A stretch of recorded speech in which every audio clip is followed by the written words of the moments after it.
মাঠ জুড়ে সোনালী ধান কাটতে ব্যস্ত মৌলভীবাজারের কৃষকরা। যদিও চাষাবাদের শুরুতেই খরা ও অতিবৃষ্টিতে আউশের ফলন নিয়ে দুশ্চিন্তায় পড়েন তারা। সব সংখ্যা কাটিয়ে ভালো ফলনে হেক্টরে গড় উৎপাদন হয়েছে 2.72 মেট্রিক টন করে। মোটামুটি ভালো ধান ফসল হয়েছে, কিছুটা মেঘ বৃষ্টি তো নষ্ট করছি। 20-25 মণ ধান হইব, এটা আমি আশাবাদ দিই। খরচ দিয়ে আমার লাভবান হইব।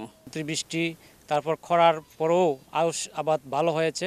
পরামর্শ মেনে সময় মতো সার বীজ দেয়াতে আউশের ভালো ফলন হয়েছে বলে দাবি কৃষি সম্প্রসারণ অধিদপ্তরের। এই বছর আমাদের পক্ষ থেকে কিছু প্রকল্প ভিত্তিক কিছু প্রদর্শনীয় ছিল এবং আমাদের বিডিসি আমাদের সময় মতো বীজ সরবরাহ করেছে, আমাদের সারও সরবরাহ করেছে, বিভিন্ন আমরা সহযোগিতা করে যাচ্ছি আমাদের পক্ষ থেকে, যার ফলে এই আউশ আবাদ আমাদের দিন দিন বাড়ছে এবং কৃষকও আগের তুলনায় একটু বেশি আবাদ করছে। কৃষি বিভাগের তথ্য মৌলভীবাজার জেলায় এবার 36,824 হেক্টর জমিতে আউশ চাষাবাদের বিপরীতে উৎপাদন লক্ষ্যমাত্রা ধরা হয়েছে 1,15,708 মেট্রিক টন চাল।